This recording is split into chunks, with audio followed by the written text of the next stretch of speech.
ስቃይ በዛ። ናታን እና መድኃኒት በከባዱ ተጣሉ።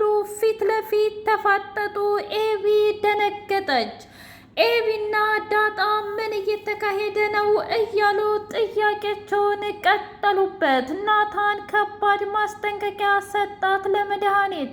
ትሰሚኛለሽ መድኃኒት፣ ከዚህ በኋላ አርፈሽ ተቀመጪ፣ በህይወታችን ጣልቃ አትግቢ እባክሽን፣ ካልሆነ ግን ልጆችሽን ሳታይ ነው የምደፋሽ ብሎ አላት። አንተ ሲጀመር ቤተሰብ ነህ ወይስ ምንድነህ? እስኪ ንገረኝ። እያንዳንዱ ነገር አፍረጥርጬ ነው።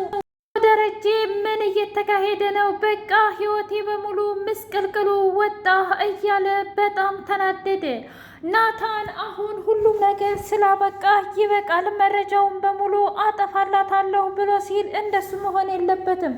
እማዬና አንተን ትዳራችሁን ከፍተኛ ላይ የሚያደርሰው ከሆነ በፍጹም አልፈልግም ብሎ አለ። ከዚህ በላይ ታዲያ ምን እንዳደርግ ነው የምትፈልገው ናታን? እኔ የቻልኩትን ሞክሬያለሁ፣ ግን ደግሞ ውሃዬን በቅጽበት ልናጣት እንችላለን። መድኃኒት ማለት እኮ የሰይጣን ቁራጭ ናት እና አጠፋለሁኝ ብሎ አለም። በጣም ጀግናዋና አደገኛዋ መድኃኒት ደረጀን ተፋለጠችው።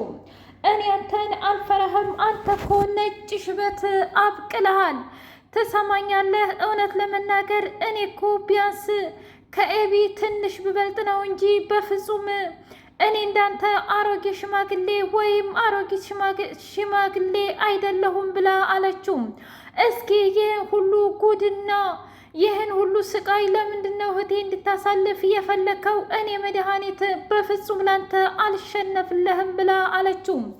አንቺ ሴትዮ ሞትሽን እያቀረብሽው ነው፣ እገልሻለሁ ብሎ ሲላት፣ ታዲያ ምንድን ነው የምትጠብቀው?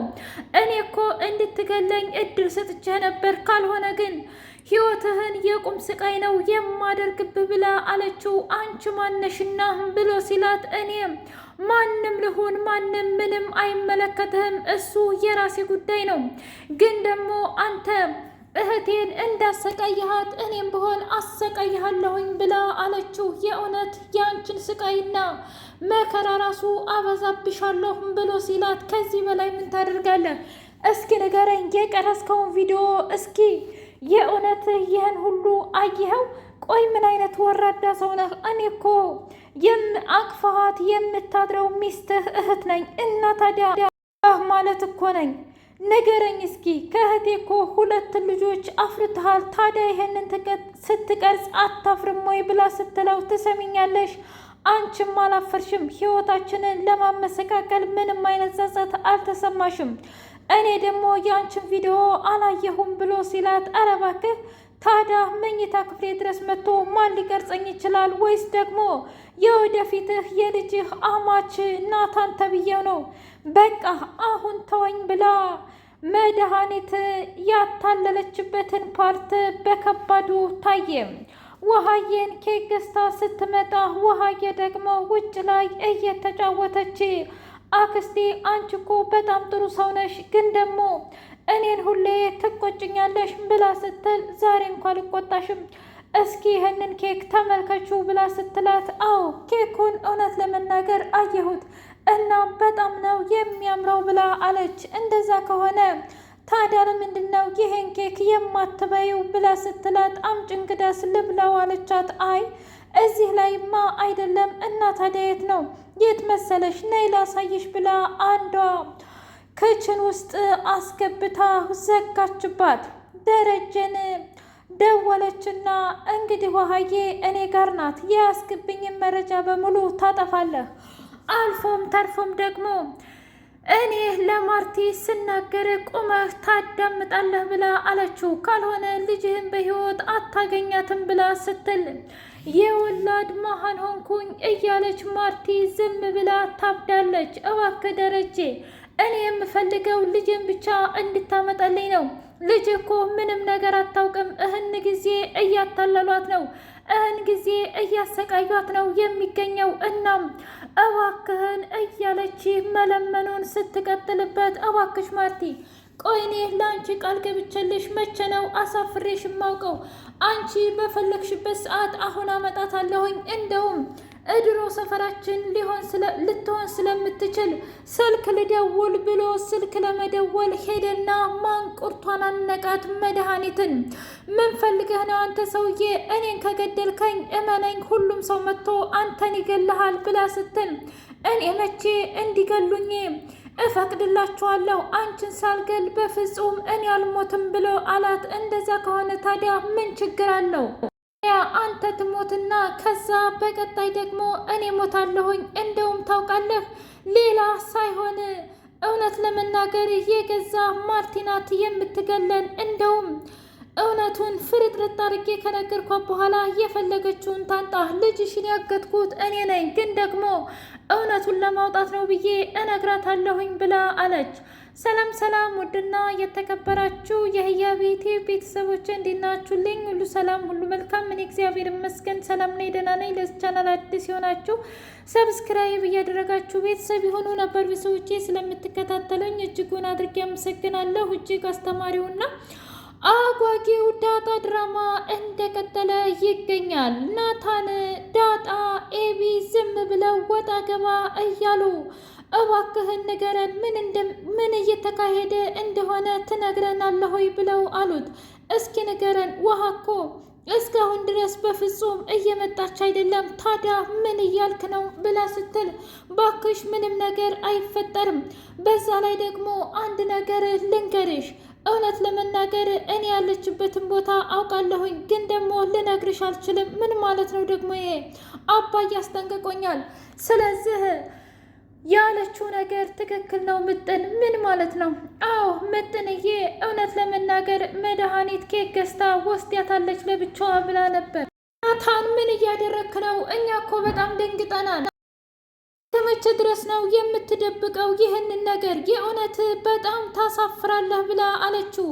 እኔ ምንም ነገር አላደረኩም፣ እባክሽን አንቺን ብትሆኚ ዝም በይ። ምክንያቱም አባዬ ሁሉንም ነገር ያውቃል፣ እሱ እስከሚናገር ድረስ መጠበቅ አለብን ብላ አለች። እንደዛ ከሆነ እሺ፣ ግን ደግሞ የእውነት እጅጉን ያሳፍራል። ለምንድን ነው የማትናገሩት? እውነት ለመናገር ውሃዬ እኮ ምንም ነገር አታውቅም። ምን ማለት ነው ብላ በጣም ተናደደች። እባክህ ንገረኝ ብላ ስትል ባክሽ እስኪ ተረጋጊ፣ አሁንስ አበዛሹ ብሎ ሲቆጣት ዝም አለች። ዳጣዬ፣ ሰላምና ዳጣ ተጣሉ። እኔ ምልሽ ቆይ እስከ መቼ ድረስ ነው? ሰላምዬ ግን የኔ እናት መሆንሽን እየተጠራጠርኩኝ ነው ብላ አለች። እስከ ዛሬ እርግጥ ነው በጣም የዋሃንና ሚስኪኗን ሰላም ነበር የምታዩ። አሁን ደግሞ የሁለት ልጆች እናት ነው። እናት ለልጆቿ ታውቃለች ምን እንደሚያስፈልግሽና ለምን እንደዚህ እንደምትሆኝ ያውቃለሁ። ግን ደግሞ አንድ ነገር አትዘንጊ፣ እኔ ላንቺ በጣም እጠነቀቃለሁ ለልጅም ጭምር እባክሽም ብላ ስትል ቆይ ግን እሺ ሌላውን ተይውና እማዬ አታሳዝንሽም ወይ ብላ ስትል ታሳዝነኛለች። እሱም ደግሞ እውነቱን እስከምታውቅ ነው። እውነቱን ካወቀች በኋላ እንደውም የብስ ብላ እሷ ልትሆን ትችላለች የምትጠላን። ምን ማለት ነው? የምሬን እኮ ነው። እሷ አብዝታ ልጠላሽም ትችላለች፣ ከቤትም ልታባረርሽ ትችላለች። በዛ ላይ ደግሞ ከባድ ነገር እየመጣ እንደሆነ ማወቅ አለብሽ። ምን ማለት ነው? ከኔ ጋር የሚገናኝ ነው? አይ አሁን የማርታ መታለች። በዛ ላይ ነገር የምትተው አይነት አይደለችም። ኤቢ በያት ማለቴ ኤቢ አሁን ብትቀየር እንኳ እንግዲህ ትልቋ ኤቢ ማለት እሷ ናት ብላ አለች። ለማንኛውም ልሂድ ብላ ስትል በነገርኩሽ ነገር ተቀየምሽኝ እንዴ ብላለቻት። አረ እኔ ለምን ብዬ ምን በወጣኝ ብዬ ነው የምቀየምሽ? እኔ እኮ ላንቺ ብዬ ነው። አይማ ግን ደግሞ እንደዚህ እንድትጨነቂልኝ አልፈልግም። አባዬ እንደዚህ ተጨንቆ የማገኘው ሀብትም ሆነ ንብረት እንደገና ደግሞ የእሱ ቤተሰብ ይቅርብኝ። እባክሽማዬ ሁሉንም ተይውና ከቤተሰቦቻችን ጋር አስተዋውቂኝና እኔ የምፈልግበት ቦታ ልሂድ ብላ ስትል ሰላም ግን አልፈልግም አለች። የሰላም አላማና እቅድ ሀብትና ንብረቱን ለልጆቿ ማውረስና ማውረስ ብቻ ነው። ደረጀና ናታን እኔ የምልህ አባዬ ለምንድን ነው የማትነግረኝ? ለእኔ እኮ በጣም ብዙ ነገሮችን ነግረኸኝ ነበር፣ ግን አሁን ላይ በጣም ድብቅ ሆነሃል ብላ አለችው። ብሎ ሲለው ምን ላድርግ ብለህ ነው? ምኑን ነግሬ ምን ልተው? ምናልባትም ይህንን ነገር ብነግርህ እኮ እውነት ለመናገር አንተ ትሆናለህ የምትጠላኝ። አያባዬ እኔ እንደዛ አላደርግም። በዛ ላይ እኔ ምክንያታዊ ሰው ነኝ ብሎ ሲል አይ እንደዛ እንኳ አይመስለኝም። ምን ማለት ነው ደግሞ ይሄ? ሁሉም ሰው እኮ የራሱ የሚወደውና የሚጠላው ነገር አለ። ታዲያ አንተም ደግሞ በጣም የምትጠላው ነገር ሊኖር ይችላል። ስለዚህ ለጊዜው መሆን ያለበት አንድና አንድ መተው ብቻ ነው ብሎ ሲል እሺ ታልካንተ አባዬ፣ ለማንኛውም እኔ ሁሉንም ቪዲዮዎቹን ይዣለሁኝ ብሎ አለ። በጣም ጥሩ እንግዲህ ውሃዬን የት ዳጣየንም ሆነ ኤቪንም መሸወድ በጣም ከባድ ነው። ስለዚህ እንደምንም ብለን ማርታን ሸውደን ያው ይቺ አረመኔና ጨካኝ እንዳገተቻት ዳጣና ኤቢ እንደሆኑ ማወቃቸው አይቀርም። ግን ደግሞ ማርቲን ማታለል እችላለሁ አሁንም አምላኬ ሆይ ብሎ ሲል እስከ መቼ ድረስ ነው ግን እንደዚህ የምትቀጥለው? አላውቅም። ምናልባትም እኮ አታስብ፣ መድኃኒት ሁሉንም ነገር ስትናገር ትሰማ ይሆናል ብሎ ሲለው አይ እንደዚህ እንዲሆን እኮ አልፈልግም፣ እባክህ አንተ ንገራት ብሎ ሲል እኔማ ፈውጥቼ እንዲህ አድርጌያለሁኝ ብዬ አልናገርም ብሎ አለ ደረጀ። ለምን አባዬ ለምን እንደዚህ ትሆናለህ? ታዲያ ምን ላድርግ? ማርቲ እኮ እኔም በጣም ታምነኛለች እና እንደዚህ አድርጌያለሁ ብላት ምናልባትም ቅስሟ ተሰባብሮ እራሷንም ልታጠፋ ትችላለች፣ ወይም ደግሞ የእሷም የኔም ህይወት ምስቅልቅል ይወጣል። እንደዚህ ማድረግ አልችልም ናታን። እውነት ለመናገር የደበኩን ሚስጥር ላንተ መናገር አልችልም፣ ግን ጊዜው ሲደርስ ሁሉንም ነገር ታውቃለህ ብሎ ሲለው እኔ ለኔ መናገር ያልፈለግከው የራስ ምክንያት ሊኖርህ ይገባል ብሎ አለው። አይ ምክንያት ቢኖረኝም እንኳ ላንተ መደበቅ አልነበረብኝም። መከራውንና ስቃውን እያየህ ያለኸው አብረህ እኮ ነው ከኔ ጋር ብለው ሲለው እንደዛ ከሆነ ንገረኝ አባዬ፣ ችግራችንን በአንድ እንወጣው ብሎ ሲል አይ ለጊዜው ምንም ነገር ባልነግርህ ይሻላል፣ ካልሆነ ግን እመነኝ፣ ምክንያቱም ወይም ደግሞ እገላለሁ ብለህ ትገደልብኛለህ ብሎ ሲል አባ አንተን ካላስደሰተህ እሺ ይቅር ብሎ ናታን ዝም አለም። ናታን ግን አሁንም ቢሆን ዝም አላለም። መቼም ቢሆን መቼም እውነት ለመናገር ማን ምን እየተጫወተብህ እንደሆነ እደርስበታለሁ። ይችን የተረገመችም እሷንም ቢሆን እደፋታለሁ፣ እኔን አያድርገኝ እያለ ናታን በጣም ተናደደም። ዳጣና ኤቢ ዳጣ እባክሽን እንደዚህ አታድርጊ ንገሪኝ ብላ ስትል ምኑን ልንገርሽ? ዙሮ ከሰላም ጋር የሚያገናኛችሁ ከባድ ነገር እንዳለ ደርሼበታለሁ። እባክሽን ንገሪኝ ብላ ስትል አልችልም፣ ብነግርሽ እኮ በጣም ደስ ይለኝ ነበረ፣ ግን ደግሞ አሁን ላይ የእውነቴን ነው ምልሽ ምንም ስለማልችል ነው፣ እባክሽን ይቅርታ አድርጊልኝ ብላ ስትል አንቺ እንደፈለግሽ አድርጊ፣ በቃ ከዚህ በላይ ምንም አልጨቀጭቅሽም ዳጣ ብላ ኤቢ ተቆጥታ ሄደች። ዳጣዬ እጅጉን አለቀሰች። አምላኬ ሆይ ምን እየተካሄደ ነው? ምንስ